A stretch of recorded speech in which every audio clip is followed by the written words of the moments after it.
হে তরুণ যুবকেরা, যে সময় যেটা প্রয়োজন ইসলামের জন্য আমার আল্লাহ সেটাই করেন। মুসা নবীকে আল্লাহ যখন পাঠিয়েছিলেন তখন জাদুর বড় প্রভাব ছিল। আপনারা জানেন সুলাইমান নবী সমস্ত জাদুর যত রকম উপকরণ ছিল সবগুলোকে নিয়ে নিজের আমার সিংহাসনের তলায় গেড়ে দিয়েছিলেন। শয়তান তখন প্রভাব বিস্তার করেছিল। আপনারা জানেন জাদুঘরদের ক্ষেত্রে শয়তান তাদেরকে ইন্ধন জুগিয়েছিল। জাদুর ক্ষেত্রে তারা বড় বিদ্যায় পারদর্শী হয়েছিল তৎকালীন যুগের মানুষ। এই রকম চলতে চলতে মুসা নবীর জামানায় এলো। মুসা নবীর জামানাতেও জাদুর বড় প্রভাব ছিল। বাবা, হে তরুণ যুবকেরা, মুসা নবীকে আমার আল্লাহ জাদুঘরদের সঙ্গে মোকাবেলা করার জন্য দুটো স্পেশাল শক্তি দান করলেন।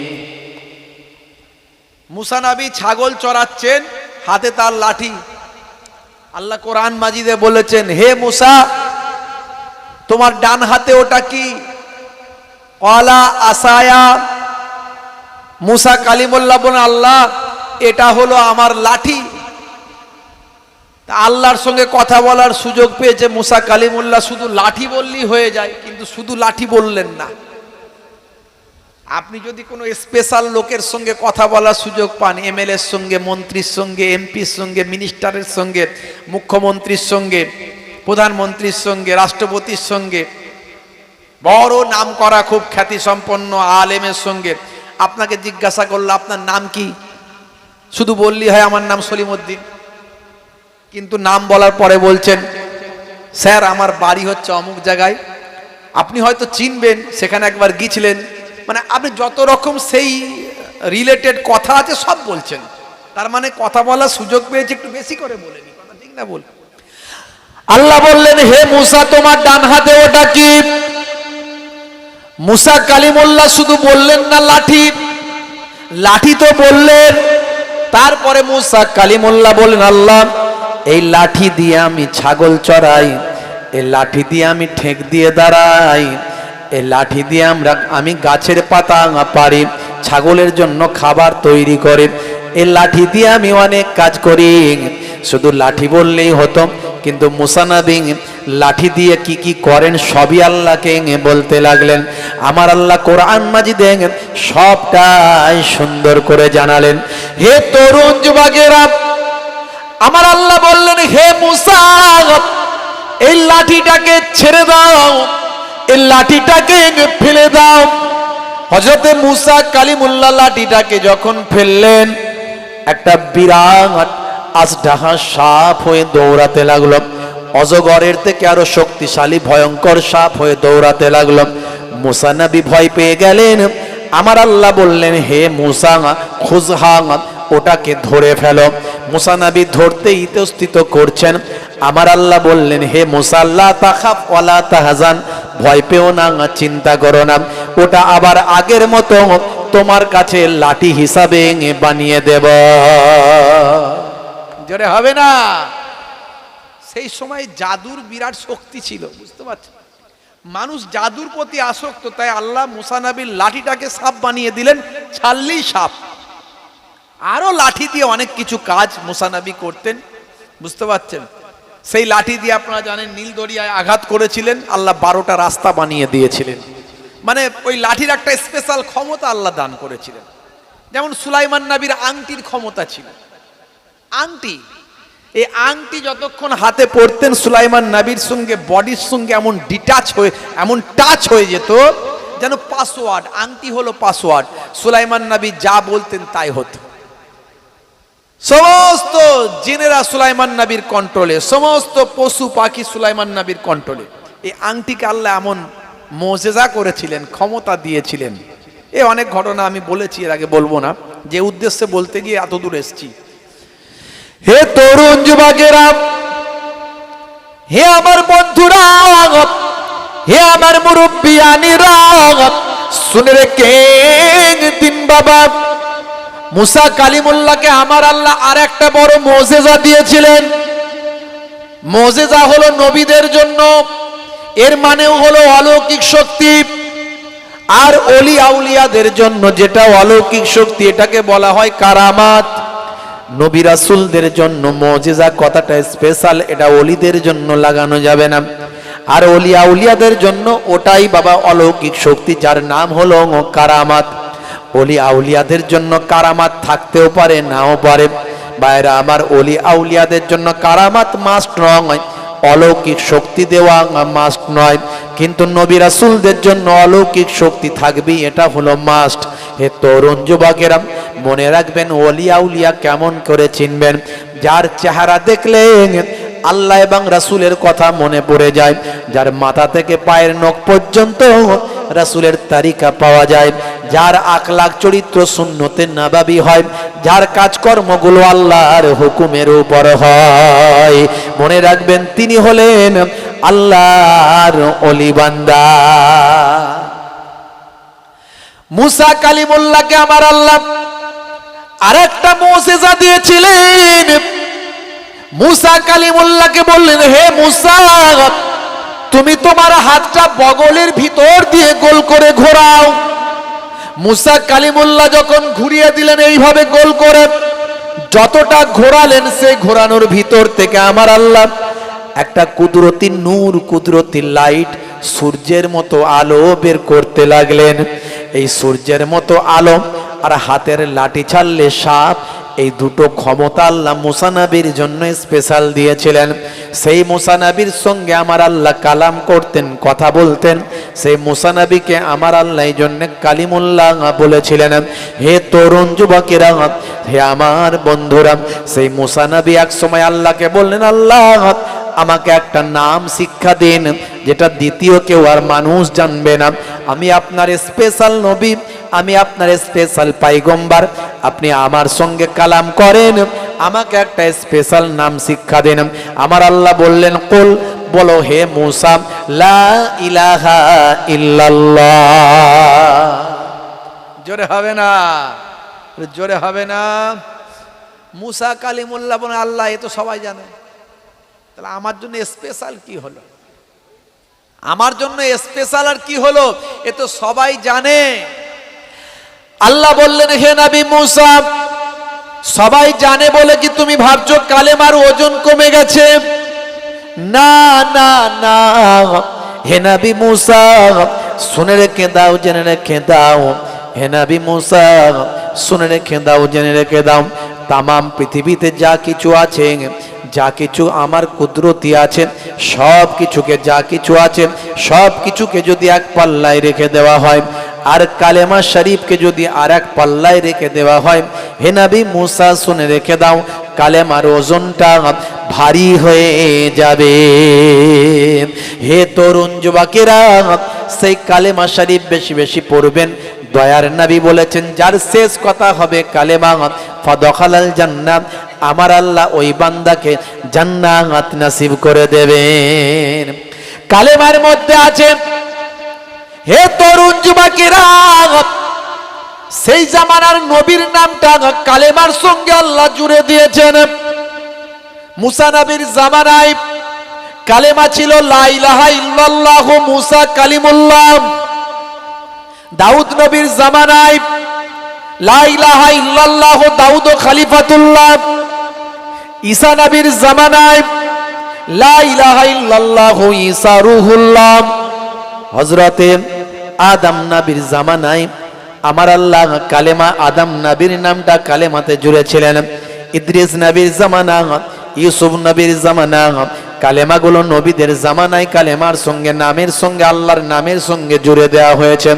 আর আখিরি জামানায় আমাদের নবীর জামানা, আখিরি জামানা যতদিন কায়ামত না হবে, আমার নবীর ক্ষমতা চলবে, ততদিন পর্যন্ত একজন মানুষও যদি বেঁচে থাকেন, কালেমা তাকে পড়তে হবে লা ইলাহা ইল্লাল্লাহ মুহাম্মাদুর রাসূলুল্লাহ সাল্লাল্লাহু আলাইহি ওয়াসাল্লাম। যদি কেউ মুহাম্মদ কথাটা না পড়ে, কালেমা কমপ্লিট হবে না। এক শ্রেণীর মোল্লা মৌলবী বেরিয়েছে, তারা নবীর নামটা কালেমা থেকে বাদ দিতে চায়। মনে রাখবেন, নবীর নাম যদি কালেমা থেকে বাদ দেওয়া হয়, ঈমান থাকবে না, কালেমা কমপ্লিট হবে না।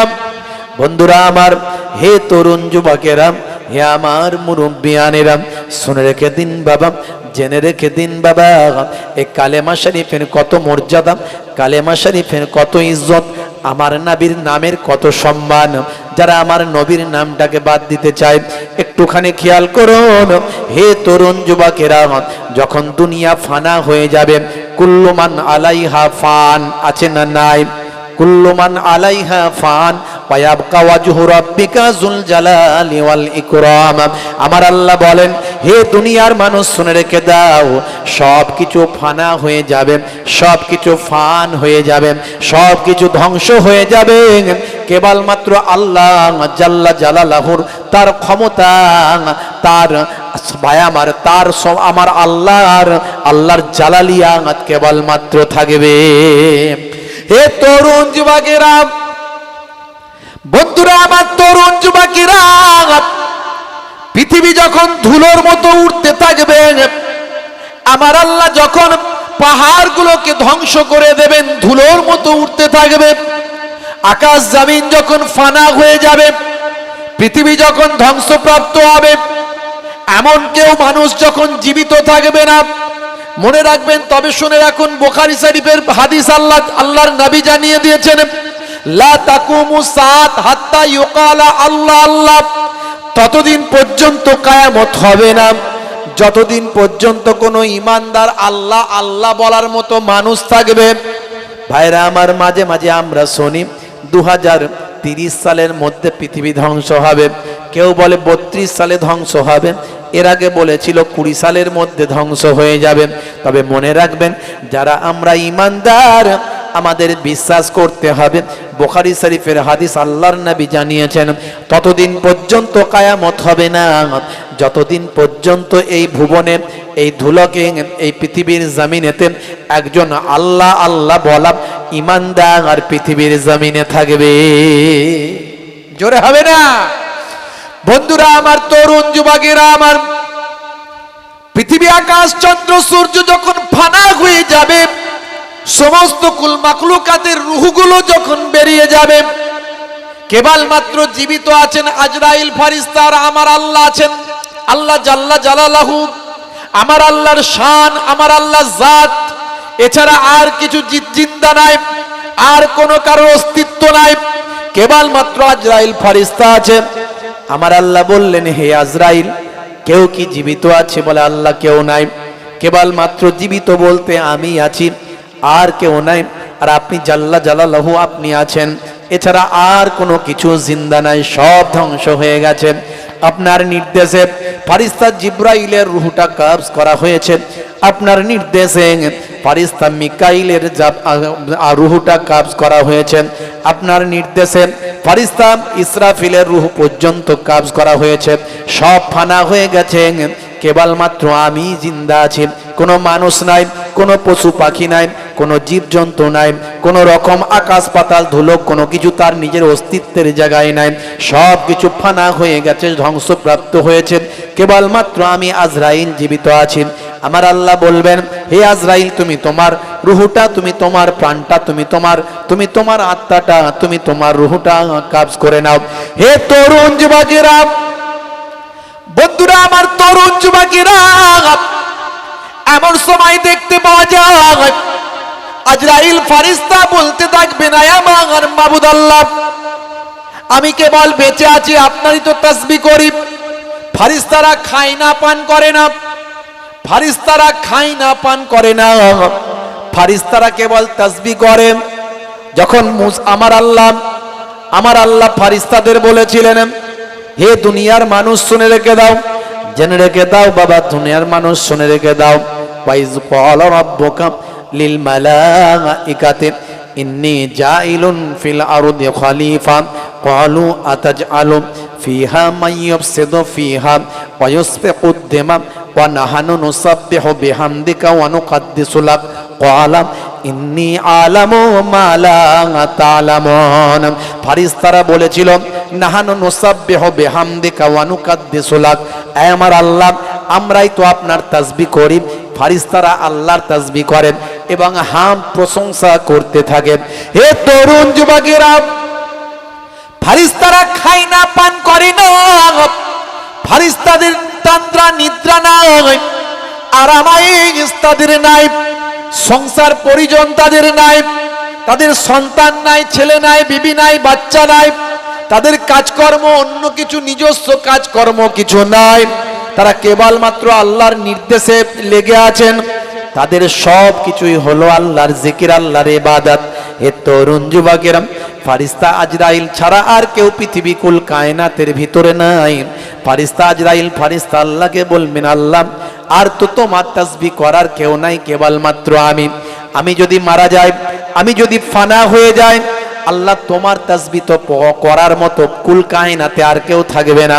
আচ্ছা আল্লাহ, তোমার হাবিবের নামটা তুমি তোমার কালেমার সঙ্গে জুড়েছ, তোমার হাবিবকে তুমি রাহমাতুল লিল আলামিন বানিয়ে দিয়েছ, তোমার হাবিবের নামটা আজানের সঙ্গে জুড়ে দিয়েছ, তোমার হাবিবের নামটা সমস্ত আসমানি কিতাবে লিপিবদ্ধ করেছ, তোমার হাবিবের নামটা তুমি জান্নাতের দরজায় দরজায় লিখে দিয়েছ, তোমার হাবিবের নামটা তুমি আরশে আজিমে লিখে দিয়েছ, তোমার হাবিবের জিকিরটাও কি বন্ধ হয়ে যাবে? জিকরুন মানে হলো স্মরণ করা। ফারিস্তা আজরাইল আলাইহিস সালাম বলবেন, আমি শেষ হওয়ার সঙ্গে সঙ্গে তোমার জিকির করার মতো আর কেউ থাকবে না, কিন্তু তোমার হাবিবের জিকির করা কি আর কেউ থাকবে না। আমার আল্লাহ বলবেন, আজরাইল, ও আজরাইল শুনে রেখে দাও, আমার জিকির করার কেউ থাকবে না, কিন্তু আমার হাবিবের জিকির করার জন্য আমি আল্লাহ স্বয়ং আছি। জোরে হবে না? জোরে হবে না? দয়ার নবীকে আল্লাহ কত ভালোবাসেন, সেই কালেমা থেকে দয়ার নবীর নাম বাদ দেওয়ার অনেকে চক্রান্ত করে। মনে রাখবেন, সেই কালেমার ওজন কিন্তু বিশাল। এই কালেমা শরীফের জিকির করবেন, কালেমা শরীফ পড়বেন, কালেমা শরীফের জিকির করবেন। ভাইরা আমার, তরুণ যুবকেরা আমার আল্লাহ কোরআন মাজিদের মধ্যে জানিয়ে দিয়েছেন, ইয়া আইয়ুহাল্লাযীনা আমানু, ইয়া আইয়ুহাল্লাযীনা আমানু, হে বিশ্বাসী বান্দারা, উযকুরুল্লাহ যিকরান কাসীরা, তোমরা বেশি বেশি আল্লাহর জিকির করো। বন্ধুরা আমার, আজকে আমরা সেই জিকিরের মাহফিলে উপস্থিত হয়েছি। একটু স্মরণ করব আল্লাহকে, একটু স্মরণ করব আল্লাহর প্রিয় হাবিব সাল্লাল্লাহু আলাইহি ওয়াসাল্লাম দয়ার নবীকে স্মরণ করব। দয়ার নবীকে কিভাবে স্মরণ করব? দয়ার নবীর মিলাদ, বেলাদাত, তার কারনামা, তার সুন্নাত, আল্লাহকে কি করে স্মরণ করব? আল্লাহর জিকির, আল্লাহর ইবাদত, আল্লাহর হুকুম, আল্লাহর নির্দেশকে মান্যতা করতে হবে, এইভাবে আল্লাহকে স্মরণ করব। জিকরুন মানে হলো স্মরণ করা। বাপেরা আমার, আজকে সওয়াব রেসানির মাহফিল, আজকে সেই সওয়াব রেসানির মাহফিল, কিছু সময়ের জন্য আলোচনা করে একটু দোয়া। বন্ধুরা আমার, তরুণ যুবকেরা আমার, আজকে আমরা মুসলমান, আমার আপনার বাপ মুসলমান, দাদু মুসলমান, নানা মুসলমান, আত্মীয় স্বজন গুলো হলো মুসলমান, আমরা কালেমার ঘরের সন্তান। তারপরে অনেক মুসলমান কিন্তু নামাজ পড়ে না, কথা ঠিক না ভুল? অনেক মুসলমান কিন্তু অন্যায় কাজে লিপ্ত আছে, কথা ঠিক না ভুল? তারা সুদখোর, জেনাখোর, ব্যভিচারখোর, তারা বাবা হারাম খাদ্য খায়, তারা বাবা অন্যায় পথে জীবন যাপন করে, তারা ঘুষ নেয়। ভাই আমার, মুসলমানের ছেলে তাস খেলে, জুয়া খেলে, মুসলমানের ছেলে ওজনে ঠকায়, জমির আলটা ছেটে ছেটে বাড়ায়, মানুষকে কষ্ট দেয়, পিতামাতার অবাধ্য, পিতামাতাকে সহ্য করতে পারে না, পিতামাতার সঙ্গে খারাপ ব্যবহার করে, পরিবার আত্মীয় স্বজনের সঙ্গে খারাপ ব্যবহার করে, অহংকার তাকাব্বরি নিয়ে চলেন। মনে রাখবেন বাবা, আল্লাহর নবী বলেছেন, তোমরা একে অপরের ভাই হও, মানুষের মতো মানুষ হয়ে যাও। লা তাকাতাউ ওয়ালা তাদাবারু ওয়ালা তাবাগাজু ওয়ালা তাহাসাদু ওয়া কুনু ইবাদাল্লাহি ইখওয়ানান, তোমরা একে অপরের থেকে বিচ্ছিন্ন হও না, একে অপরের পরনিন্দা করো না, একে অপরের প্রতি বিদ্বেষ পোষণ করো না, একে অপরের প্রতি হিংসা বিদ্রুপ করো না। আল্লাহর বান্দারা একে অপরের ভাই হয়ে যাও। লা তাকাতাউ, তোমরা একে অপরের থেকে বিচ্ছিন্ন হইও না। ওয়ালা তাদাবারু ওয়ালা তাবাগাজু ওয়ালা তাহাসাদু ওয়া কুনু ইবাদাল্লাহি ইখওয়ানা, একে অপরের থেকে বিচ্ছিন্ন হইও না, পরনিন্দা করো না, বিদ্বেষ পোষণ করো না, একে অপরের প্রতি হিংসা করো না। আল্লাহর বান্দারা একে অপরের ভাই হয়ে যাও। আজকে মুসলমান আমরা আজকে একে অপরের প্রতি বিদ্বেষ, মনোমালিন্য, হিংসা, বিদ্রুপ, আমরা একে অপরের প্রতি ঘৃণা, অহংকার, তাকাব্বরি আছে না নাই বলেন? সমাজে আছে না নাই? এগুলো আমাদের ত্যাগ করতে হবে। বন্ধুরা আমার, তরুণ যুবকেরা আমার, হে আমার মুরব্বিয়ানিরা, হে জওয়ান যুবকেরা, শুনে রেখে দিন বাবা, সেই মুসা কালিমুল্লাহ আল্লাহকে বলেন, আল্লাহ, মুসা কালিমুল্লাহকে একজন জিজ্ঞাসা করে, এই জামানায় সবচেয়ে জ্ঞানী মানুষকে? ও আল্লাহর পয়গম্বর, আপনি তো পয়গম্বর, আপনি নবী, আপনি হলেন একজন রাসূল। হে তরুণ যুবকেরা, মনে রাখবেন, যিনি নবী তিনি রাসূল নাও হতে পারেন, কিন্তু যিনি রাসূল তিনি মাস্ট বি নবী, তিনি অবশ্যই নবী। আবার বলছি, ভালো করে মনে রাখুন, যিনি নবী তিনি রাসূল নাও হতে পারেন, কিন্তু যিনি রাসূল তিনি মাস্ট বি নবী, তিনি অবশ্যই নবী। সব খারি খারক, কিন্তু সব খারক খার নয়। ছোটবেলায় আমরা পড়েছিলাম, মনে রাখবেন, চকচক করলেই সোনা নয়, কিন্তু সোনা অবশ্যই চকচক করে। ভালো করে একটা উদাহরণ, যদিও এই উদাহরণগুলো নবী রাসূলদের ক্ষেত্রে প্রযোজ্য নয়, দেওয়া উচিত নয়, তবু মানুষের, সাধারণ মানুষের বোঝার ক্ষেত্রে বলছি, বুঝতে পারছেন? যিনি নবী তিনি রাসূল নাও হতে পারেন, কিন্তু যিনি রাসূল তিনি অবশ্যই নবী। মুসা কালিমুল্লাহ একজন নবী ছিলেন, রাসূলও ছিলেন, মানে তিনি রাসূল, মানে তিনি অবশ্যই নবী। হে তরুণ যুবকেরা, মুসা কালিমুল্লাহকে জিজ্ঞাসা করছেন একজন বান্দা, মুসা নবীর একজন উম্মত, এই জামানার সবচেয়ে বেশি জ্ঞানী মানুষটাকে? মুসা কালিমুল্লাহ 7-5 না ভেবে তিনি বললেন, এই জামানায় আমি হলাম সবচেয়ে বড় পয়গম্বর, আমি হলাম সবচেয়ে বড় নবী, আমার সঙ্গে আল্লাহ কালাম করেন, কথা বলেন। তাই এই জামানায় সবচেয়ে বড় জ্ঞানী মানুষ, সবচেয়ে বড় পণ্ডিত, সবচেয়ে বড় আলেম আমি মুসা কালিমুল্লাহ। আমার আল্লাহ নারাজ হয়ে গেলেন, আল্লাহ নারাজ হয়ে গেলেন। হে নবী মুসা, তুমি এটা কি বললে? তুমি নিজে থেকে বলে দিলে যে তোমার থেকে জ্ঞানী মানুষ আর কেউ নাই, তোমার থেকে জ্ঞানী আর কেউ নাই, পণ্ডিত আর কেউ নাই। এর দ্বারা কি বোঝাচ্ছে বলুন তো? আমার আল্লাহ অহংকার পছন্দ করেন না। মুসা নবী অহংকারের সুরে বলেননি, কিন্তু তারপরেও তার কথাটার মধ্যে যে একটা, আমি তো নবী, তার মানে আমিই সবচেয়ে বড় জ্ঞানী, তিনি অহংকারের সুরে বলেন। নবীরা কোনোদিন অহংকার করেন না, ভালো করে বুঝবেন। কিন্তু তার কথাটা বলা, এই বলাটাও আল্লাহ পছন্দ করলেন না। আমার আল্লাহ জানিয়ে দিলেন, হে নবী মুসা, শুনে রেখে দাও, ভুল হয়ে গেল, তোমার থেকেও বড় জ্ঞানী মানুষ আছে। তাই নাকি? আল্লাহ বলে, হ্যাঁ। হে তরুণ যুবকেরা, হে আমার বন্ধুরা, শুনে রেখে দিন বাবা, জেনে রেখে দিন বাবা, এমন সময় আল্লাহকে বললেন, আল্লাহ তাহলে সেই জ্ঞানী মানুষটা কে আমাকে একটু জানিয়ে দেন, তার সঙ্গে আমি দেখা করতে চাই। আমার আল্লাহ বললেন, শুনে রেখে দাও, তার সঙ্গে দেখা করতে গেলে তোমাকে অনেক মেহনত করতে হবে। হে নবী মুসা, শুনে রেখে দাও, জেনে রেখে দাও, মাজমুআতুল বাহরাইন, মাজমাউল বাহরাইন, যেখানে দুটো সমুদ্র জামা হয়ে গেছে, এই মাজমুআতুল বাহরাইন বা মাজমাউল বাহরাইন, এই দুই সমুদ্রের জমা হওয়া, যে মোহর, যে জমা হওয়া, যেখানে দুটো সমুদ্রের মিলন স্থল, সেই জায়গায় আমার এক বন্ধু সেখানে আছে। ওই বন্ধুই হলো সবচেয়ে বড় জ্ঞানী মানুষ। বন্ধুরা আমার, তরুণ যুবকেরা আমার, হে আমার মুরব্বিয়ানিরা, মুসা কালিমুল্লাহ বললেন, আল্লাহ তাহলে কেমন ভাবে মুলাকাত করব, তার সঙ্গে দেখা করব কেমন করে? আল্লাহ বললেন, মুসা, তার সঙ্গে দেখা করতে গেলে তোমাকে একটা প্রসেস অবলম্বন করতে হবে, একটা রুলস মেনটেন করতে হবে। তুমি সঙ্গে একজন তোমার পছন্দ মতো ব্যক্তি নেবে, আর তোমার ব্যাগের ভিতর একটা ভাজা মাছ নিয়ে নেবে। ওই ভাজা মাছ নিয়ে তুমি নীলদরিয়ার ধার দিয়ে চলতে থাকবে।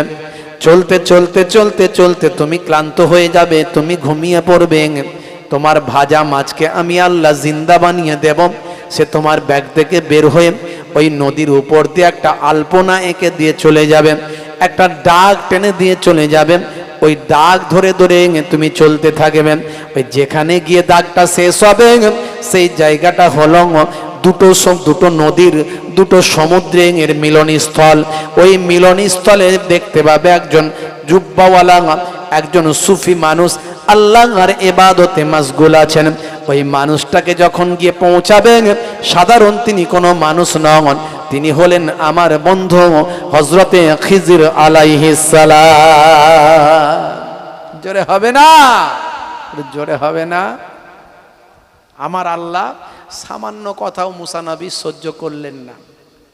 ইন্নাল্লাহা লা ইউহিব্বুল মুতাকাব্বিরিন, আমার আল্লাহ তাকাব্বুর করাকে পছন্দ করেন না। তাকাব্বুর মানুষকে ধ্বংস করে দেয়, অহংকার মানুষকে ধ্বংস করে দেয়। আছে না নাই?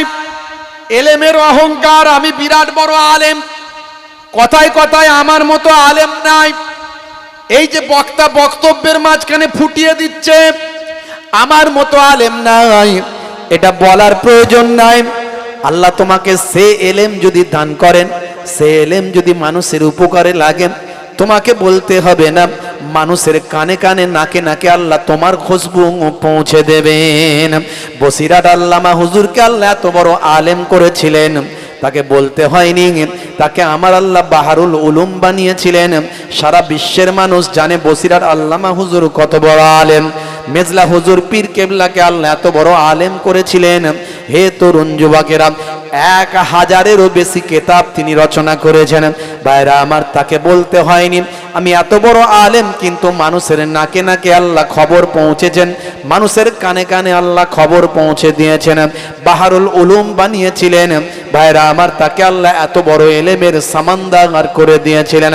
হে তরুণ যুবকেরা, কিছু মানুষ একটু এলেম শিখেছে, এলেমের অহংকার করে, আছে না নাই? কিছু মানুষের পয়সা হয়েছে, একটু গাড়ি বাড়ি হয়েছে, গাড়ি বাড়ি একটু জমি জায়গা কিনেছে, আগে ছিল না এখন হয়েছে, সেই নিয়ে অহংকার, আছে না নাই? হে তরুণ যুবকেরা, কারো শরীর আছে, শরীরের অহংকার, দেখেছিস আমার বডি, হ্যাঁ, আছে না নাই? ভাইরা আমার, কেউ হয়তো একটু দেখতে সুন্দর, সৌন্দর্যের অহংকার, আছে না নাই? ভাইরা আমার, মনে রাখবেন আল্লাহর কোরআনের নির্দেশ, অহংকারীকে আমার আল্লাহ পছন্দ করেন না। তোমার আজিজি ইনকেসারি তুমি দেখাও, তুমি কিছু নও এটা বলে দাও, তুমি সামান্য কিছু বলে নিজেকে প্রমাণ করো, তুমি নিজেকে বিলিয়ে দাও সমাজের মানুষের কাছে, আমি আল্লাহ তোমার ইজ্জত সকলের উপরে দান করে দেব। কবি কবির ভাষায় সুন্দর একটা উদাহরণ দিয়েছেন। হে তরুণ যুবকেরা, হে আমার বন্ধুরা, শুনে রেখে দিন বাবা, আকাশ থেকে এক বিন্দু পানি পড়ছে। কবি কবির ভাষায় বলেছে, আমি সেটা ব্যাখ্যা করে বলে দিচ্ছি। আকাশ থেকে এক বিন্দু পানি পড়ছে, পানিটা পড়ছে কোথায়? মহাসমুদ্রের উপরে পানিটা পড়ছে। পানি যখন পড়ছে, পানি তখন আল্লাহকে বলছে, আল্লাহ তুমি আমি এক বিন্দু পানিকে ফেলছো তো ফেলছো, মহাসমুদ্রের উপরে ফেলছো, এই মহাসমুদ্রের উপরে আমি এক বিন্দু পানি, আমার কোনো মূল্য নাই।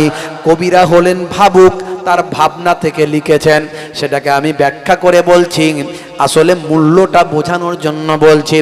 এমন সময় আল্লাহ বললেন, হে এক বিন্দু পানি, তুমি নিজের আমিত্ব মিটিয়ে দিয়েছ, তুমি কিছু নও বলেছ, তুমি তোমার নিজের অস্তিত্বকে বিলীন করেছ, তুমি নিজে তোমার ত্যাগ স্বীকার করেছ, তুমি আমি নাও আমি কিছু নয় বলে তুমি মন্তব্য করেছ, তুমি নিজের ইজ্জত সম্মানকে নষ্ট করে তুমি বলেছ আমি কিছু নয়, অর্থাৎ তুমি তোমার আমিত্বকে নষ্ট করেছ। হে তরুণ যুবকেরা, শুনে রেখে দিন, কবি বলেন আমার আল্লাহ তখন ওই এক বিন্দু পানিকে বলল, হে এক বিন্দু পানি দাঁড়াও, অপেক্ষা করো। এই তামাম সমুদ্রের পানিকে আমি আল্লাহ যে সম্মান দিইনি, সেই সম্মান আমি তুমি এক বিন্দু পানিকে দেব। এমন সময় আমার আল্লাহ এই সমুদ্রের পানিকে বললেন, হে সমুদ্রের পানি তুমি শাক হয়ে যাও, দুটুকরো হয়ে যাও, তোমার নিচে গভীরে যেতে দাও, একেবারে তলদেশে যেতে দাও। তলদেশে ছিল একটা ঝিনুক, হে ঝিনুক তুমি তোমার মুখটা খুলে দাও, এক বিন্দু পানিকে তোমার পেটে স্থান দাও। এমন সময় তাই হলো, ঝিনুকের পেটে গেল, ওই ঝিনুকের পেটে এক বিন্দু পানি থেকে আমার আল্লাহ মতি তৈরি করলেন। ওই মতিটাকে আমার আল্লাহ তুলে নিয়েছে, রাজার রাজমুকুটে স্থান দিলেন। তামাম সমুদ্রের পানিকে যে সম্মান আল্লাহ দিলেন না, ওই এক বিন্দু পানিকে সেই সম্মান দিলেন। কবি কবির ভাষায় বুঝিয়ে দিলেন, তুমি তোমার আমিত্বকে মিটিয়ে দাও, তুমি তোমার অস্তিত্বকে মিটিয়ে দাও, আমি কিছু নও এটা বলে তুমি আজই জিনকে সারি করো, তোমার সম্মান বাড়াবেন কে? জেনে বলেন কে? তাহলে অহংকার করা যাবে না। মনে রাখবেন, এই যে হাজিরা হজে যাচ্ছেন, তাদের গোনা সব আল্লাহ মাফ করে দেন। কথা ঠিক না বল? কথা ঠিক না বল? কিন্তু শয়তান আরো বেশি পেছনে ধরবে না ধরবে না? ধরে বলেন, ধরবে না ধরবে না? হ্যাঁ, বাজারে একটা পকেট মার খবর পেল যে ওর পকেটে 2000 টাকা আছে, পেছনে লেগেছে খুর নিয়ে, যদি মাল একটু সাইড করতে পারি 2000 পাবো। কথা ঠিক না বল? কিন্তু যখনই বুঝতে পেরে গেল আর একটা লোক ঢুকেছে গরু কিনতে 50,000 টাকা নিয়ে, তখন 2000-এর পেছনে ছুটবে না 50,000-এর পেছনে ছুটবে? সঙ্গে সঙ্গে গিয়ার চেঞ্জ করে গাড়ি স্টিয়ারিং ঘুরিয়ে নিল, বললো 2000 যাক, 50,000 আসুক। মার খেলে এর কাছেও ধরা পড়লে মার খাবো, ওর কাছে খেলে না একটু বেশি খাবো। আর যদি মাল কাটতে পারি, এখানে যে 2000 ওর কাছে 50,000। কথা ঠিক না ভুল? তাহলে শয়তান আমাদের মতো সাধারণ মানুষের নামাজ রোজাকে নষ্ট করে কিছু গোনা থেকে আমাদেরকে কি করছে, কিছু আমাদেরকে পথভ্রষ্ট করছে। কিন্তু যখন হজে যাচ্ছে, শয়তান জানে এ একেবারে ছক্কা মারতে যাচ্ছে, মানে যা জীবনে যা করেছে আল্লাহ বলেছেন যে সমস্ত গোনা মাফ হয়ে যাবে। তাহলে ওকে আমাকে আগে ধরতে হবে। শয়তানও কি করেছে, ছোটখাটো ছেড়ে দিয়ে বড়টাকে ধরার চেষ্টা। কথা ঠিক না ভুল? এই জন্য দেখবেন যারা হজে যায় রাগ বেশি বেড়ে যায়। কথা ঠিক না ভুল? দেখবেন হজে গেলে রাগ বেড়ে যায়, অল্পতেই রেগে যায়, সেন্টিমেন্টাল হয়ে যায়। সামান্য কিছু, ও ভালো সিটটা পেল আমি পেলাম না, ওকে ভালো বাসনে দিয়েছে খেতে আমাকে দিল না, সামান্য ব্যাপার নিয়ে ঝগড়া করে, হাজি সাহেবরা করে ফেলে, দেখবেন খুব মুশকিল। হ্যাঁ, ওকে ভালো বেডে শুতে দিয়েছে আমাকে দিল না, ওকে যে রুমটাই থাকতে দিয়েছে ওতে 3 জন আছে আর আমার রুমেতে 5 জন। কেসটা বুঝতে পারছেন তো? শয়তান কিন্তু পেছনে লেগে যায়। এই জন্য হজে গেলে সবচেয়ে আগে গুসা রাগটাকে কন্ট্রোল করতে হয়। হে তরুণ যুবকেরা, সবচেয়ে আগে যদি মনে করেন আপনি রাগকে কন্ট্রোল করতে পেরেছেন, তার মানে হজ কিন্তু আপনার ফায়দা হচ্ছে, হজ কিন্তু আপনার কবুলের দিকে যাচ্ছে। তার কারণ হলো হজে গেলে মানুষ রাগকে কন্ট্রোল করতে পারে না। এই রাগকে কন্ট্রোল করা সবচেয়ে বড় জিনিস। সামান্য সামান্য ব্যাপার নিয়ে হাজি সাহেবরা ঝগড়া করে ফেলেন। খবর নিয়ে দেখবেন, আমার জানা আছে আল্লাহ আমাকে 2 বার নিয়ে গেছে, আমি দেখে এসেছি। ভাই আমার সামান্য খাওয়া নিয়ে, শোয়া নিয়ে, বসা নিয়ে, চলা নিয়ে, ফেরা নিয়ে, যাওয়া নিয়ে, এদিকে যাওয়া ওদিকে যাওয়া নিয়ে, কেনাকাটা এটা ওটা নিয়ে নিজেদের মধ্যে ঝগড়া করে ফেলে সামান্য ব্যাপার নিয়ে, মানে রাগ বেশি। তখন সে ভাবে আমার তো এত রাগ নয়, এখানে রাগ বাড়লো কেন? সে জানে না যে আমি ছক্কা মারতে এসেছি, শয়তান আমার পেছনে সবচেয়ে আগে লেগেছে, কারণ ও 2000 টাকা পেতে চায় না, 50,000 টাকা পেতে চায়। বুঝতে পারছেন কথা?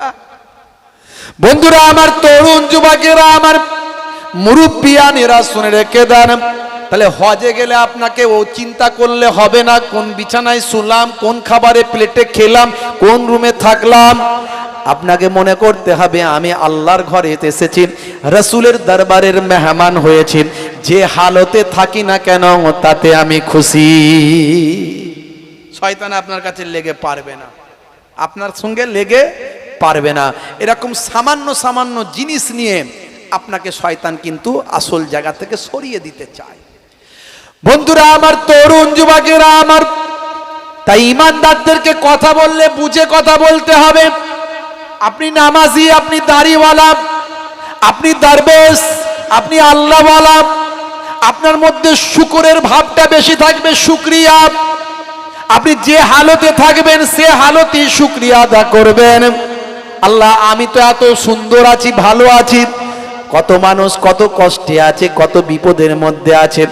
আমার সামান্য ঘাম, সামান্য জ্বর, সামান্য সর্দি, সামান্য পেটের প্রবলেম, কত মানুষ আরো কত কষ্টের মধ্যে আছেন। আমি আল্লাহর কাছে শুকরিয়া আদা করি, আল্লাহ আমাকে যে হালতে রেখেছেন।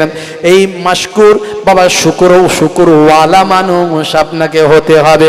শয়তান আপনাকে ধোঁকা দিতে পারবে না, সরে যাবে। হে তরুণ যুবকেরা, হে আমার মুরব্বিয়ানেরা, আর 3 নাম্বার কথা হলো, কেউ আপনার যদি উপকার করেন তাকে আপনাকে ধন্যবাদ দিতে হবে। এই ধন্যবাদ দেওয়ার অভ্যাস কিন্তু মানুষ সরে যায়। ভাইরা আমার, লা ইয়াজকুরুল্লাহ মাল্লা ইয়াজকুরুন নাস, যে মানুষের প্রশংসা করতে পারে না, মানুষকে থ্যাঙ্কস দিতে পারে না, সে আল্লাহকে কি করে থ্যাঙ্কস দেবে, ধন্যবাদ দেবে? হে তরুণ যুবকেরা, হে আমার বন্ধুরা, হে আমার মুরব্বিয়ানেরা, শুনে রেখে দিন বাবা। তাহলে এই ছোটখাটো বিষয়গুলো আমাদের গুরুত্ব দিতে হবে। অহংকার, হিংসা, বিদ্বেষ, আমাদের চগলখড়ি, এর কথা ওকে লাগানো, ওর কথা তাকে লাগানো আছে না নাই? চায়ের দোকানে বসে বসে দেখবেন রদ দেখা কলা বেচা আছে না নাই? এ খারাপ, ও খারাপ, সে খারাপ, শুধু আমি একা ভালো, নাকি কি জি? শুধু আমি একা ভালো, সারা দুনিয়ার লোক খারাপ আর আমি একা ভালো? হ্যাঁ, চায়ের দোকানে বসে বসে শুধু বলেন who are you, who are you, who are you. একবারও কি বলছেন who am I, who am I, who am I, আমি কে, আমি কে? নিজের বিচার কি করছেন? ছোট্টবেলা থেকে আপনি কবে থেকে নামাজ শুরু করেছেন, কত অন্যায় করেছেন, কত পাপ করেছেন, কত গীবত করেছেন, কত অপরাধ করেছেন? এসব কথা আমরা চিন্তা না করে অপরের গীবত চগলখড়ি করি। হে তরুণ যুবকেরা, এগুলো করা থেকে বাঁচতে হবে। শয়তান কিন্তু ইমানদার নামাজিদের এক্ষেত্রে আল্লাহর পথ থেকে সরিয়ে দেয়, ইমানদারের পথ থেকে সরিয়ে দেয়। ভাই আমার, নামাজও পড়ছে, চগলখড়িও করছে, নামাজও পড়ছে, দাড়ি রেখেছে, ইমানদার আল্লাহওয়ালা, ভালো ভালো কাজ করে, আবার ভাই আমার হিংসা করে, বিদ্বেষ করেন, ভাই আমার গীবত শিকায়েত করেন। আল্লাহর নবী বলেন বেশিরভাগ কবরের আযাব হয় 2টো কারণে। সেটা হলো লা ইয়াস্তানজিউ আনিল বাউল, পেচ্ছাপ করে পবিত্র হয় না, আর 2 নাম্বার হলো ওয়ায়াম সিবিন নামিমা, আর চগলখড়ি করেন। এর কথা ওকে বলে, তার কথা তাকে বলেন। এই 2টো কারণে বেশিরভাগ কবরের আযাব হয়। বন্ধুরা আমার, তরুণ যুবকেরা আমার, হে আমার মুরব্বিয়ানেরা, হে জওয়ান যুবকেরা, শুনে রেখে দিন বাবা। যদি আপনি ইসলাম মানেন, আপনি সুন্দরভাবে জীবন যাপন করতে পারবেন। আপনি যদি রাসূলের দ্বীন মানেন, আপনি একজন সাচ্চা মুসলমান হতে পারবেন। এর আগে আমি অনেক বলেছি, নামাজ পড়বেন, নামাজের মধ্যে সুন্দর ব্যায়াম আছে, কিন্তু ব্যায়াম মনে করে নামাজ পড়লে আপনার নামাজ হবে না, আপনার আল্লাহর দরবারে সেই নামাজের হকটা কবুল হবে না। কিন্তু আপনি নামাজটা পড়বেন আল্লাহর হুকুম মনে করেন, আল্লাহর নির্দেশ মনে করে নামাজটা আপনি পড়বেন, তার ভিতরই আপনার অটোমেটিক একটা সুন্দর ব্যায়াম হয়ে যাবে।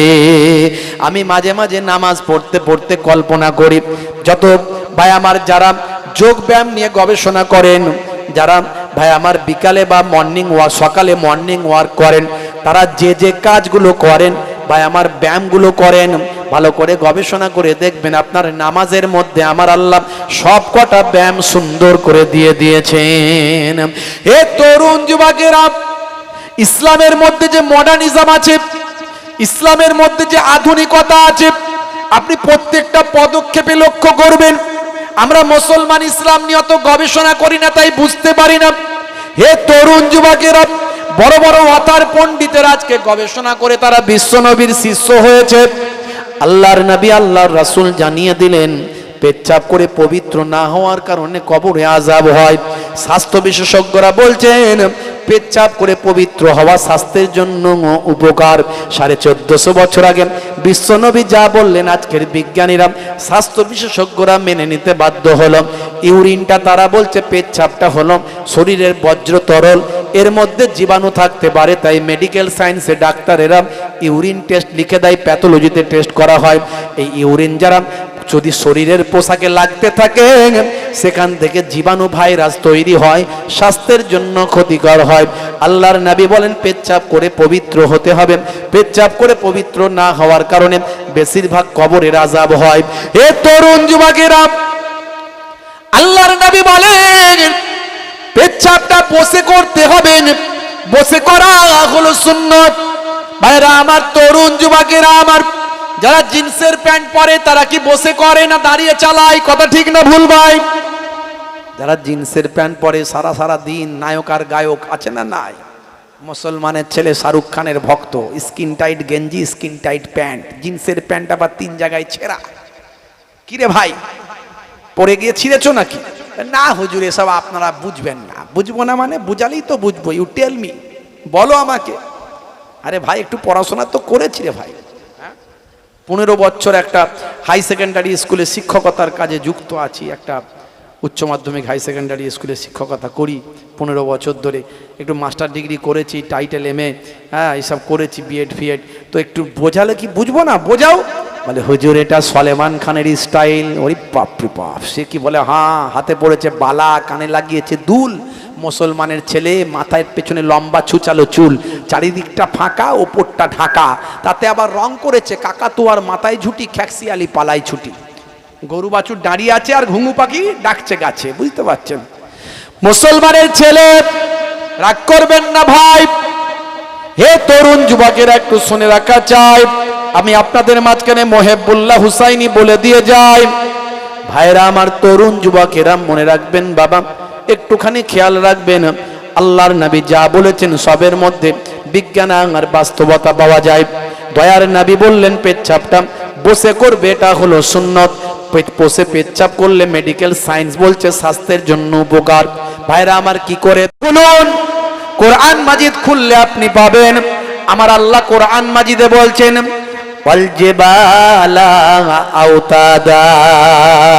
আমি আল্লাহ তাআলা পাহাড়গুলোকে পেরেকের মতো গেড়ে দিয়েছি। জোরে হবে না? জোরে হবে না? এই যে কাঞ্চনজঙ্ঘা দেখছেন, হিমালয় দেখছেন আপনারা, হ্যাঁ, আরো বড় বড় পাহাড় আপনারা দেখছেন। দার্জিলিং এ যাবেন, গ্যাংটকে যাবেন, পেলিং এ যাবেন, ভাই আমার, আমাদের দেশেই তো কত পাবেন। তারপরে তো নেপালে চলে যাবেন, কাঞ্চনজঙ্ঘা দেখতে পাবেন। আমাদের এখান থেকেও দেখা যায়, পেলিং টেলিং থেকে, আর ওই আপনার এর থেকে দেখা যায়। হে তরুণ যুবকেরা,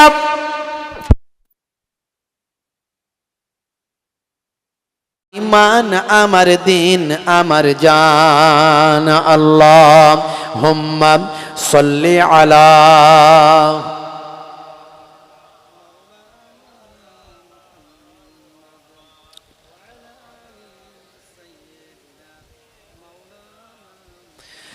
যে কথা বলছিলাম বাপেরা আমার,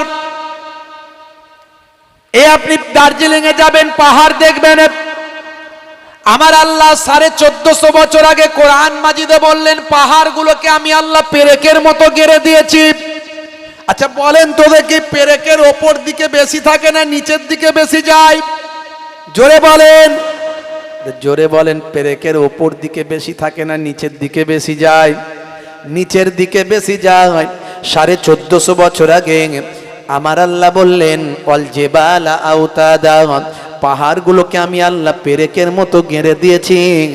আজকের বিশেষজ্ঞরা বলছেন, ভূ প্রকৃতির ভাই আমার, যারা বিজ্ঞানী সায়েন্টিস্ট যারা আছেন তারা গবেষণা করে বলছেন, তারা বলছেন হে দুনিয়ার মানুষ শুনে রেখে দাও, যে পাহাড়গুলো আমরা দেখছি, পাহাড়গুলো মাটির ওপরে যতটা দেখছি, যতটা পাহাড়গুলো মাটির ওপরে আমরা দেখতে পাই, তার 90% মাটির নিচে আছে।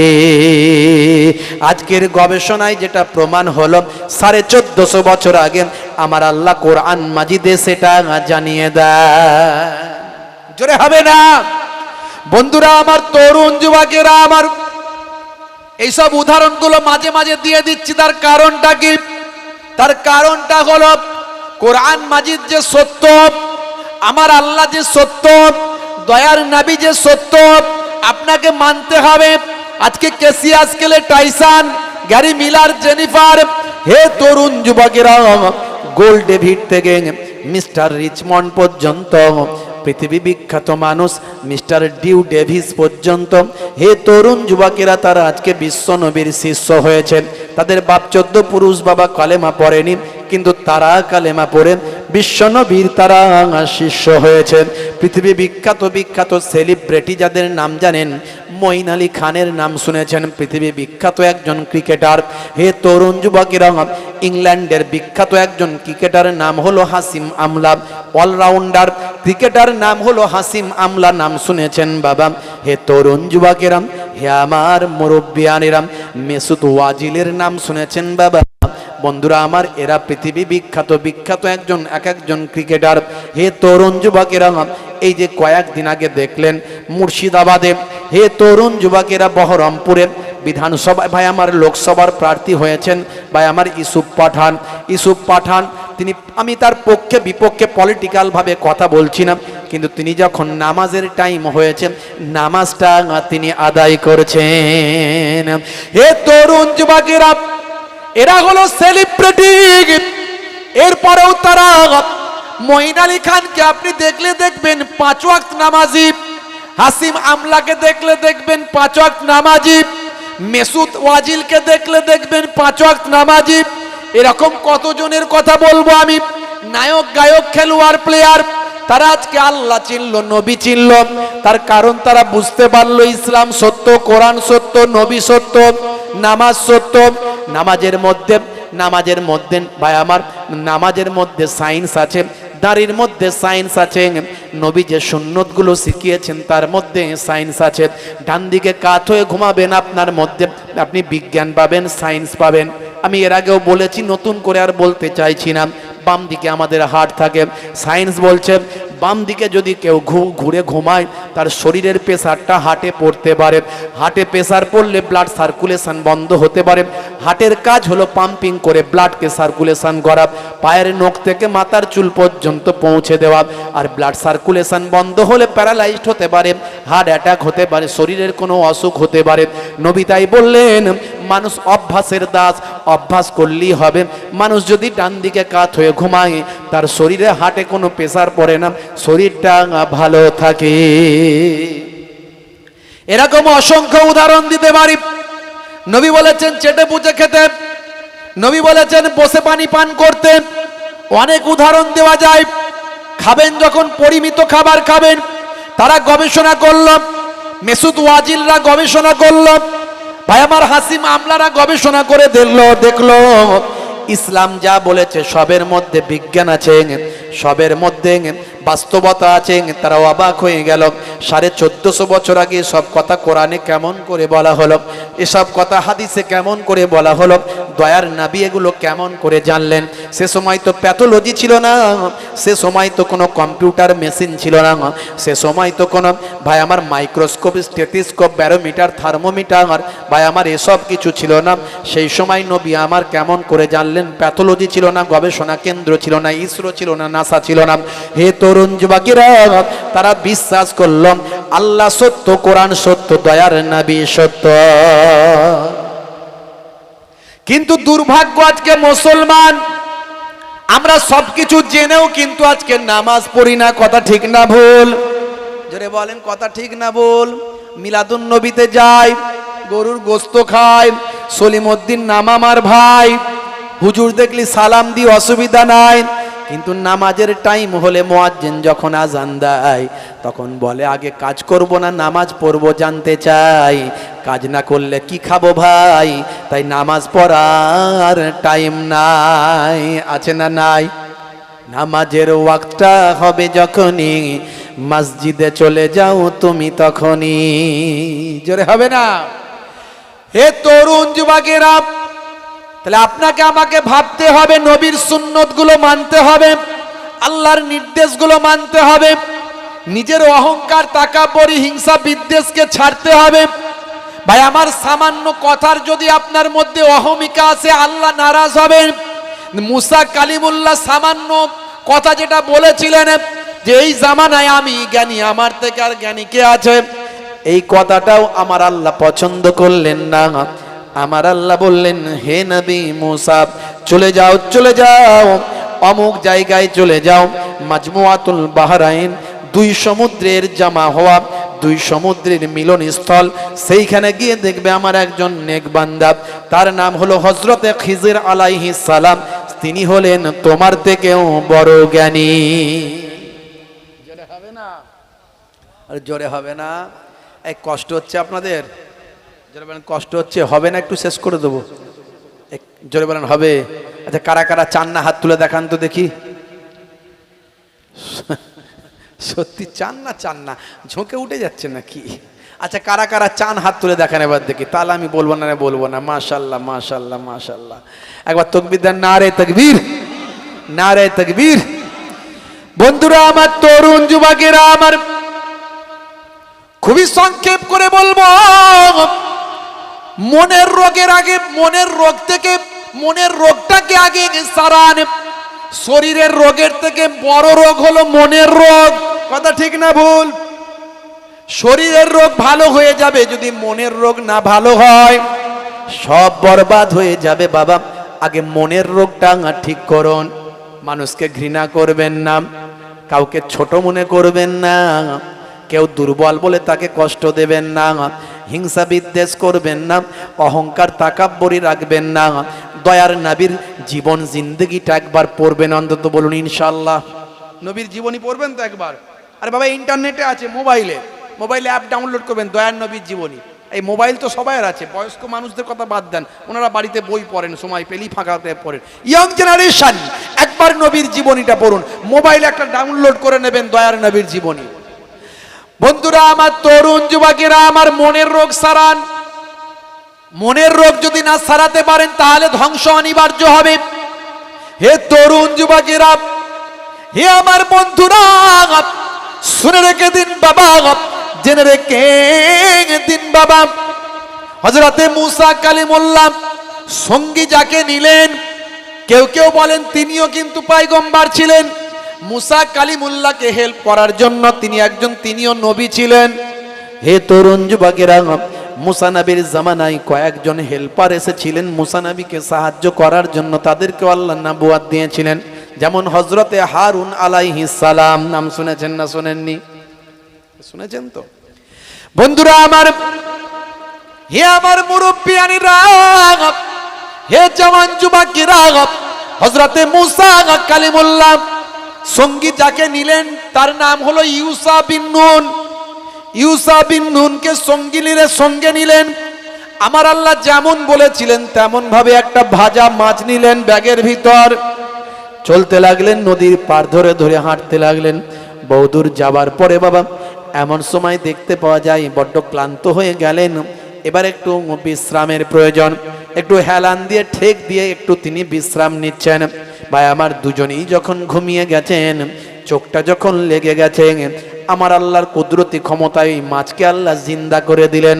ওই মাছ জিন্দা জীবিত হয়ে, সামনে ছিল নদী, নদীর ওপরে আমার একটা আল্লাহ একটা বাবা তরল, একটা বাবা আবরণ দান করে দিলেন।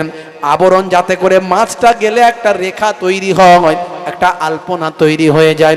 আল্লাহর কুদরতি ক্ষমতা হয়, ওই মাছ নদীর উপর দিয়ে চলতে লাগলাম। ভাই আমার, একটা আলপনা এঁকে দিয়ে চলতে লাগলাম। কিছু সময় পর ঘুমটা ভেঙে গেল। দেখেন সত্যি তো আল্লাহর নির্দেশ মিলে যাচ্ছে। আমাদের ঘুম পেয়ে গিয়েছিল, আমাদের মাছ কিন্তু আমাদের সঙ্গে নাই, মাছ বেরিয়ে গেছে। হে তরুণ যুবকেরা, হে আমার বন্ধুরা, নদীতে দেখতে পেলেন একটা আলপনা আঁকা। ওই আলপনা আঁকা সরল রেখা ধরে ধরে, ওই রেখা ধরে ধরে চলতে চলতে যে জায়গায় গিয়ে পৌঁছালেন সেটা হলো দুই সমুদ্রের মিলনস্থল। সেইখানে গিয়ে দেখেন, হে তরুণ যুবকেরা, হে আমার বন্ধুরা, শুনে রেখে দিন বাবা, সেই দুই সমুদ্রের মিলনস্থলে গিয়ে দেখেন একজন আল্লাহর নেক বান্দা, আল্লাহর ইবাদতে মাশগুল হয়ে আছে। জোরে হবে না, জোরে হবে না। আল্লাহকে ভয় করতে হবে। সবাই আল্লাহকে ভয় করে, এত বড় বড় মাহবুব বান্দা আল্লাহকে ভয় করে আল্লাহর ইবাদত করছেন, আল্লাহর নির্দেশ পালন করছেন।